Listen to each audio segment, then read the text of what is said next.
Ngayong gabi meron tayong maikling kwento sa bagong format na sabihin nating Njort-Njorts. Short lang, short story lang.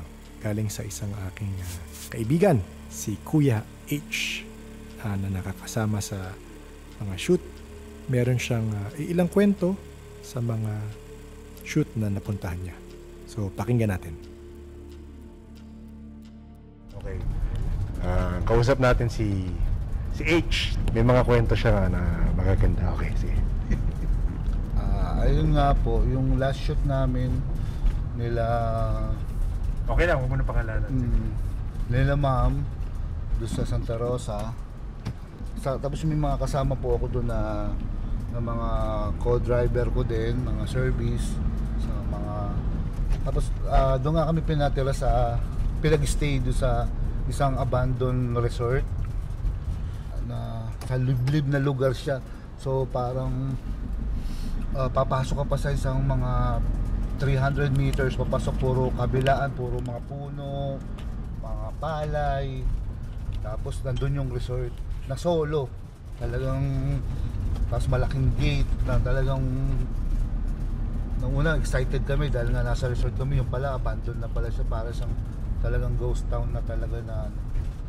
Tapos ayun po, yung mga kasama ko pala, nung day 1 namin, parang masaya lang. Tapos yung ito na, nung nag-day 2 na kami, ano na, parang may nakikita na daw sila. Ako naman, hindi naman ako naniniwala kasi wala naman nagpapakita sa akin. Ayun, yung pala sila, meron na sila nararamdaman nakakaiba. So, tahimik din sila. Nung nag-day 3 na, doon sa mismo location namin, kung nasa nandun sila ma'am, sa kami nagsushoot, meron din pala nagpaparamdam nandun, pinaglalaroan na sila. So ayun na, nagkakwento-kwento na ayun na nga, nagsabi na meron din daw pala nararamdaman doon sa tinutuluyan namin. Ano daw? Isang gabi, nung patulog na kami, nung mga 4th day na yata, o 3rd day yata. Ako narinig ko lang naman, meron lang naman kumalampag. So kami lang naman nandun, mga lima kami doon. Tapos bigla sila nagtayuan, nagbangunan. Parang medyo patulog na ako noon yung iba mga tulog na rin. Nagbangunan sila. Tapos sabay-sabay, napatingin ako sa kanila, ba't sila nagbangunan? Tapos nagtinginan. Tapos pero silang sabay-sabay na nagsalita na babae. Babae, yung salita sa babae. Sabi nung sa rin, babae. Sabi ko, sino babae? Sabi ko naman, ako wala akong naramdaman sila lang. Meron daw parang nagtatawanan na babae. Na, wala namang katao-tao doon, kami lang talaga 5 puro lalaki nandoon. Labot na ako dali. Tapos, ayun, sabi ako naman, kala ko, sabi ko, huwag kayong magbiro ng ganyan, sabi ko. Tapos talaga nakita ko, ayun, di na sila, siguro mga di sila, nawala na sila lang antok, nagkwentuhan. Tapos ikaw wala ka narinig? Meron ako narinig, pero hindi ko narinig yung babae. Narinig ko lang parang alam niyo yung bangko na natamaan yun na umurong. Parang yun lang yung narinig ko, pero yung nagtawanan wala. So yun na nga, nagsabi na meron daw yung isang kasama ko, may parang third eye daw siya. Meron daw siya nakikita. Eto na yung yung pang 4th day, 4th night, yung nag-inom pa kami na pasikreto nun nandun kami sa resort. Tapos yung isang driver iniwan na namin kasi nga gusto niya pang mag-inom. So nagpaalam na kami, pumayag naman siya, umakyat na kami sa kwarto, nagpaiwan siya doon. Tapos ang kwento niya kinabukasan, meron daw, sabi niya umalis kayo, sabi niya merong dumating si ganyan, sabi niya nakakwentuhan pa kami. Tapos sabi niya, ano nga pangalan nun? Tapos sabi namin, sino yung nakakwentuhan mo?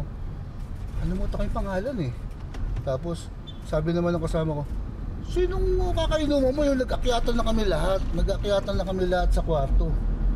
Tapos yun na nga po, yung meron daw siya nakainuman, ang naging sitwasyon daw nila, pumasok daw yun sa gate, Dahil, tapos pinashot niya daw. Tapos pa siya, kwento. Tapos nagpaalam din daw sa kanya. Oo, naalis na. Naaalis na siya. So, oo lang daw siya lang, oo. Tapos ayun na, talagang, doon na kami talagang nagkagulo-gulo na doon sa kwento niya na po yun. Tapos hanggang sa kinwento na namin kila ma'am, na meron nangyaring gano'n. Tapos ito naman, yung caretaker doon, kinausap na namin. Doon na siya nagsalita na meron nga daw ganun doon sa lugar na yun. Pero ayun na, yung kinuwento namin na may pumasok na lalaki doon na nakipag-inuman pa doon sa isa namin kasama. Ay wala daw talaga, imposible daw merong papasok doon. Saka ginagawa pala nung caretaker, pag gabing-gabi na, nilalak niya na pala yung gate, hindi na kami makakalabas. Kaya talagang sabi, imposible may papasok dyan, kahit kayo hindi na kayo makakalabas dyan. Pagkagabi na, nilalak po na yan. Ayun ang nangyaring kwento nila ng mga kasama, yung isa namin kasama driver. Sila ma'am din doon po daw sa sa location mismo. Talagang pinaglalaruan din daw sila doon. Kasi doon naman sila natulog.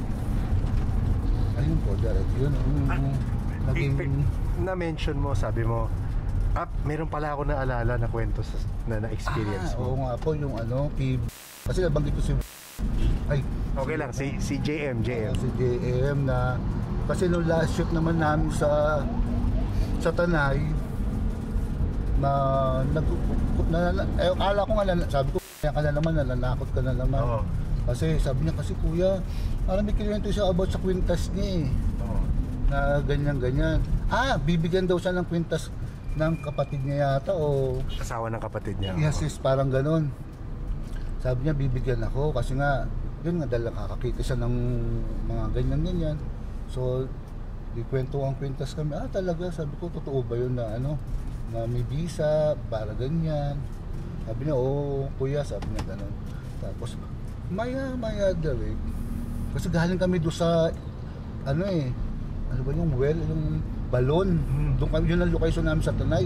Naliblib yung balon na yun na may ilag sa may balon. Galing kami doon.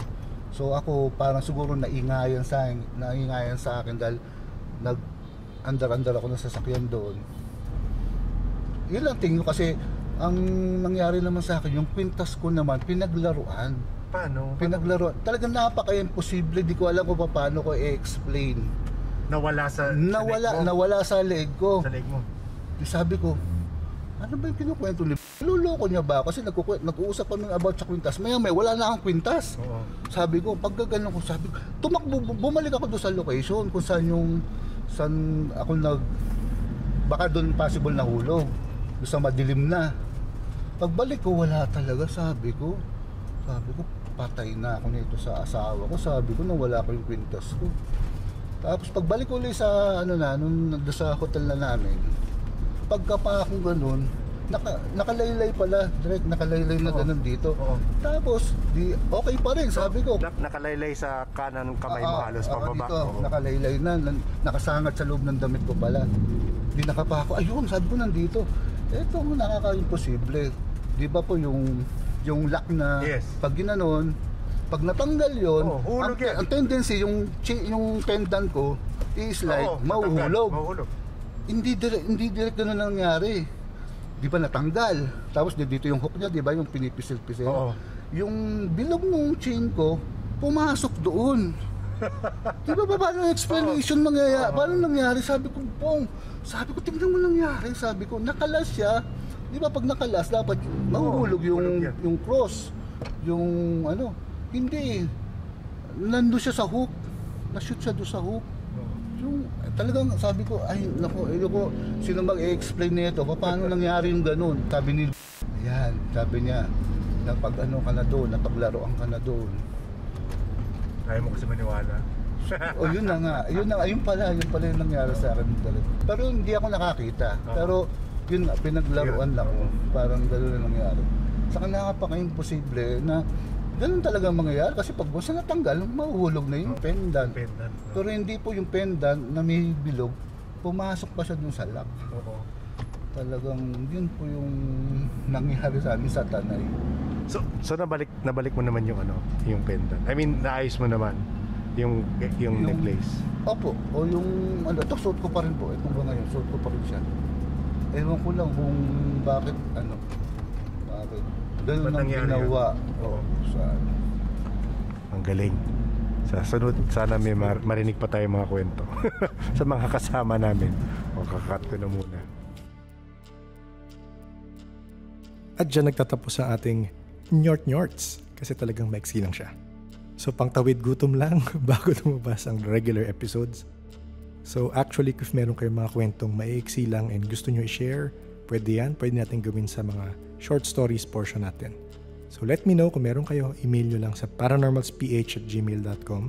Salamat syempre kay Kuya H sa pagkwento ng kanyang experience.